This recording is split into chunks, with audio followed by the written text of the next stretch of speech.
കുറേ പേര് എന്നോട് നമ്മുടെ മാസ്റ്റർ പീസിൻ്റെ ഫോണ് പോയതിലുള്ള അപ്ഡേറ്റ് ചോദിക്കുന്നുണ്ടായിരുന്നു. കേസും കാര്യങ്ങളൊക്കെ ആയിട്ട് ഇങ്ങനെ പോലീസ് മുന്നോട്ട് പോയിട്ട് അവർ പ്രതികളാണ് എന്ന് കണ്ടുപിടിച്ച കുറച്ച് പേരെ അവർ കോടതിയിൽ ഹാജരാക്കുകയും അവിടെ നിന്ന് റിമാൻഡ് ചെയ്യുകയും ചെയ്തിട്ടുണ്ടായിരുന്നു. മലപ്പുറത്ത് ഏറനാട് മണ്ഡലം നവകേരള സദസ്സിനിടെ വ്ളോഗറെ കയ്യേറ്റം ചെയ്ത സംഭവത്തിൽ 11 ഡിവൈഎഫ്ഐ പ്രവർത്തകരെ അരീക്കോട് പോലീസ് അറസ്റ്റ് ചെയ്തു. ഡിവൈഎഫ്ഐ അരീക്കോട് ബ്ലോക്ക് പ്രസിഡന്റ് ഉൾപ്പെടെയുള്ളവരെയാണ് മർദ്ദനം, തടഞ്ഞുവെക്കൽ തുടങ്ങിയ വകുപ്പുകൾ ചുമത്തി അറസ്റ്റ് ചെയ്തത്. കഴിഞ്ഞ മാസം 30-ന് അരീക്കോട് നടന്ന ഏറനാട് മണ്ഡലം നവകേരള സദസ്സിനിടെയായിരുന്നു യൂട്യൂബറായ നിസാർ കുഴിമണ്ണെ ഡിവൈഎഫ്ഐ പ്രവർത്തകർ വളഞ്ഞിട്ട് മർദ്ദിച്ചത്. DYFI Areekode block president Sadil, പ്രവർത്തകരായ സൽമാൻ, അബ്ദുൽ ഗഫൂർ, ഉബൈദുള്ള ഷാക്കിർ, KV ശ്രീജേഷ്, അബ്ദുൾ നാസർ, നസീർ പള്ളിയാലി, ജിനേഷ്, മുഹമ്മദ് അനീസ്, മുഹമ്മദ് അഷ്റഫ്, സയ്യിദ് ആബിദ് എന്നിവരാണ് അറസ്റ്റിലായത്. നവകേരള സദസ്സിൽ പരാതി നൽകാൻ എത്തിയതായിരുന്നു വ്ളോഗറായ കുഴിമണ്ണ സ്വദേശി നിസാർ.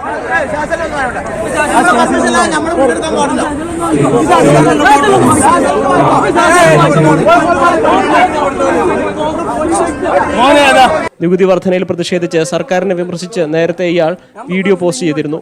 ഇതിനുള്ള അമർഷമാണ് മർദ്ദനത്തിന് കാരണമെന്നാണ് നിഗമനം. നിസാറിന്റെ പരാതിയിൽ പോലീസ് കേസെടുത്ത് അന്വേഷണം തുടങ്ങിയെങ്കിലും 20 ദിവസത്തിന് ശേഷം പ്രതികൾ പോലീസ് സ്റ്റേഷനിൽ ഹാജരാവുകയായിരുന്നു. നിസാറിന്റെ കയ്യിൽ നിന്ന് പിടിച്ചെടുത്ത മൊബൈൽ ഫോണും മൈക്കും ഉൾപ്പെടെയുള്ള വസ്തുക്കൾ കണ്ടെടുക്കാനുണ്ട്.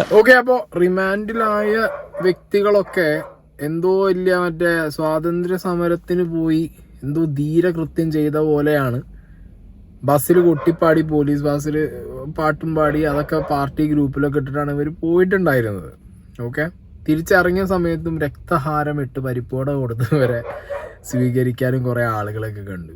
എന്തിനിടെ 2 മൈക്കും 1 മൊബൈൽ ഫോണും അടിച്ചു മാറ്റിയ കള്ളത്തരത്തിൻ്റെ കേസിൽ അതിലല്ലേ അകത്ത് പോയത്.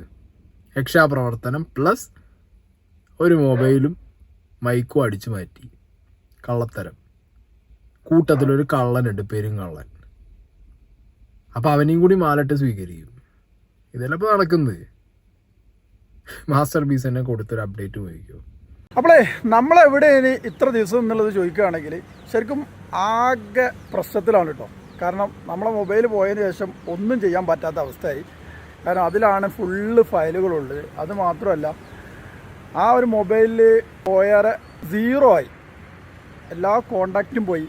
അതുപോലെ തന്നെ മൊത്തത്തിൽ പോയി. സിമ്മൊക്കെ ഇപ്പോൾ ഡ്യൂപ്ലിക്കേറ്റ് എടുത്തു. വേറൊരു മൊബൈൽ ഇതാ താൽക്കാലികം വാങ്ങിയിട്ടുണ്ട്. ഇതാണ് മൊബൈൽ.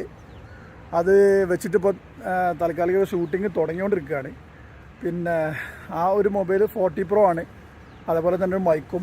മൊത്തം 1,53,000 രൂപയുടെ സാധനമാണ് നവകേരള സദസ്സിൽ നമ്മളെ കയ്യിൽ നിന്നും പിടിച്ച് പറിച്ച് വാങ്ങി നമ്മൾ അടിച്ച്. പിന്നെ അതിന് ശേഷം പോലീസ് സ്റ്റേഷനിൽ കൊണ്ടുപോയി അടിച്ചു.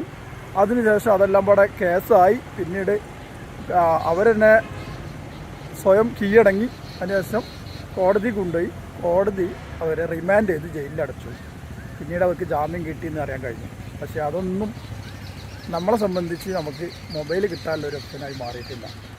ഇപ്പോൾ ശരിക്കും പറയുകയാണെങ്കിൽ വന്നതെന്ന് വെച്ച് കഴിഞ്ഞാൽ കുറേ ആളുകൾ നിരന്തരമായിട്ട് വിളിച്ചുകൊണ്ടിരിക്കുകയാണ്. എവിടെയാണ്, എന്താണ്, നിങ്ങൾക്ക് മൊബൈൽ ഇനി കിട്ടിയിട്ടില്ലേ, എന്താണ് വീഡിയോയിൽ വരാത്തതെന്നൊക്കെ ചോദിച്ചിട്ടുണ്ടോ. സിമ്മ് റിക്കവറി ചെയ്തെടുത്തതിന് ശേഷം കോളോട് കോളാണ് കേട്ടോ. അതുമാത്രമല്ല, അപ്പോൾ അവരോടൊക്കെ ഒന്ന് മറുപടി പറയാമെന്ന് കരുതി വന്നതാണ്. ഇതാണ് ഇപ്പോഴത്തെ അപ്ഡേഷന്. ഇനി കേസും കാര്യങ്ങളൊക്കെ ആയിട്ട് പോകണം. നമ്മുടെ നാട്ടിലൊരു അവസ്ഥ എന്ന് പറഞ്ഞു കഴിഞ്ഞാൽ ചിലപ്പോൾ 2 കൊല്ലമൊക്കെ കഴിയും ഈ ഒരു മൊബൈൽ കിട്ടാനായിട്ട്. അതിലുള്ള അതെ, അതിൻ്റെ വാല്യൂ ഒക്കെ ഇപ്പോൾ 40 Pro ആണ് ഉള്ളത്. ഇപ്പോൾ 50 ഇറങ്ങിയിട്ടുണ്ട്. 16, 17 കാണുന്ന സമയത്തായിരിക്കും നമുക്ക് ആ മൊബൈൽ കിട്ടുക എന്നുള്ളതാണ് ഇപ്പോൾ നമ്മളൊരു പ്രതീക്ഷ അല്ലേ. മാസ്റ്റർ പീസിന് തന്നെ മനസ്സിലായൊരു കാര്യമുണ്ട്. ഈ നാട്ടിലെ നിയമമൊക്കെ ഇത്രയേ ഉള്ളൂ. സൈബർ ക്രൈമുകൾ തടയാനും അല്ലെങ്കിൽ എന്തെങ്കിലും ഒരാളുടെ ഫോൺ മിസ്സായാൽ നമ്മൾ സൈബർ സെല്ലിലേക്കൊക്കെ അപ്പോൾ ഓടുമല്ലോ, പെട്ടിയും ബോക്സൊക്കെ ആയിട്ട് സാറേ എൻ്റെ ഫോൺ കണ്ടുപിടിച്ച് തരാമെന്ന് പറഞ്ഞിട്ട്. ഇവരെ കൊണ്ട് ഈ പരിപാടി ഒന്നും നടക്കൂല, കൂട്ടിയാൽ കൂടൂല. അതാണ് ഇതെന്ന് നമ്മൾ മനസ്സിലാക്കേണ്ടത്.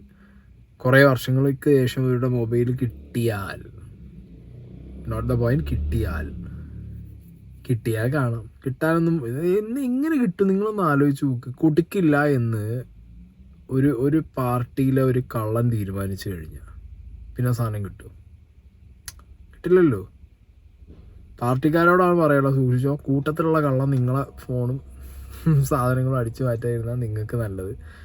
ഇതാണ് ഈ മാസ്റ്റർ പീസിൻ്റെ കാര്യത്തിൽ ഇത്രയും അപ്ഡേറ്റ് പറയാനുള്ളൂ. ഫോൺ ഇതുവരെയായിട്ട് കിട്ടിയിട്ടില്ല. അവർക്ക് ഒരുപാട് നഷ്ടങ്ങളുണ്ട്. ഒന്ന് അവരുടെ ഫോൺ പോയതും മൈക്ക് പോയതും അല്ലാതെ അതിനകത്തുള്ള ഫയൽസ് അടക്കം വിദേശത്തെ ടൂറ് പോയി എഡിറ്റ് ചെയ്ത് അത് ഫേസ്ബുക്കിൽ പ്രൊമോഷൻ ഇടാൻ വെച്ച ഫയൽസ് അടക്കം നല്ലൊരു സംഖ്യേൻ്റെ നഷ്ടം അവർക്ക് സംഭവിച്ചിട്ടുണ്ട്. എന്താണ് ഈ നവകേരള സദസ്സും രക്ഷാപ്രവർത്തനമൊക്കെ ഒരു സൈഡായല്ലോ. എങ്കിൽ ആ ഫോൺ എടുത്ത് കൊണ്ടുപോയ ആ നല്ലവനായ കള്ളൻ എവിടെയെങ്കിലും ലേശം ഉളുപ്പും നാണോ മാനോ ഉണ്ടെന്നുണ്ടെങ്കിൽ, ഉളുപ്പ് ഉശിരും ഉണ്ടെന്നുണ്ടെങ്കിൽ ഒരു കവറിൽ കെട്ടിയിട്ടെങ്കിലും എവിടെയെങ്കിലും കൊണ്ടുപോയി തൂക്കിയിടുക. അവരുടെ വീടിന് മുന്നിലോ സൈഡിലോ വണ്ടികളൊക്കെ ആയിട്ട്. കിട്ടിയിട്ട് പണക്കമില്ല കാര്യമൊന്നുമില്ലല്ലോ. അതെങ്കിലും ഒന്ന് കൊടുക്ക്. പോലീസുകാരെ കൊണ്ടുപോകും നടക്കണില്ല. പാർട്ടിക്കാരെ അഭിമാനം നോക്കിയിട്ട് കൂട്ടത്തിലൊരുത്തൻ കള്ളനാന്ന് പറഞ്ഞിട്ട് അവൻ്റെ നിന്ന് ഫോൺ മേടിച്ചു കൊടുക്കാൻ പറ്റില്ലല്ലോ തിരിച്ചിട്ട്. അപ്പോൾ പിന്നെ കട്ടവും തന്നെ അത് തിരിച്ചു കൊടുക്കാൻ പറ്റൂ. എവിടെയെങ്കിലും വെച്ചിട്ട് പോ. ആളെ മനസ്സിലാവില്ലല്ലോ. ആളെ അവർക്കറിയാം. അപ്പോൾ പിന്നെ എന്താണെങ്കിലും പുറലോകം അറിയില്ലല്ലോ.